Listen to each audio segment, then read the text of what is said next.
குடும்பங்கிறத ஒரு மெஷின் வச்சுக்கோங்க, சரியா? மெஷின் விட்டுருங்க, ஒரு பைக்குன்னு வச்சுக்கலாம்.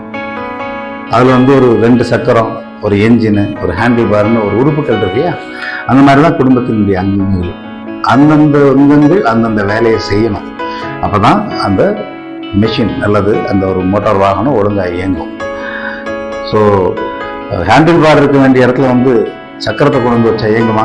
இயங்காது. ஸோ அதாவது இடத்துல சரியாக பொருந்தணும். அந்த மாதிரி ஒரு உறவுகள், குடும்பம், அந்த மாதிரியான விஷயங்களில் individual personality, roles and responsibility, communication pattern, boundaries, இந்த மாதிரி பல விஷயங்களை நம்ம சயின்டிஃபிக்காக ஸ்டடி பண்ணி ஆரோக்கியமான வழியில் உறவு சிக்கல்களுக்கு தீர்வு கொடுக்க முடியும். உதவியை தேடிக்கொள்ளுங்கள். For more details, contact Nature Medical, Coimbatore.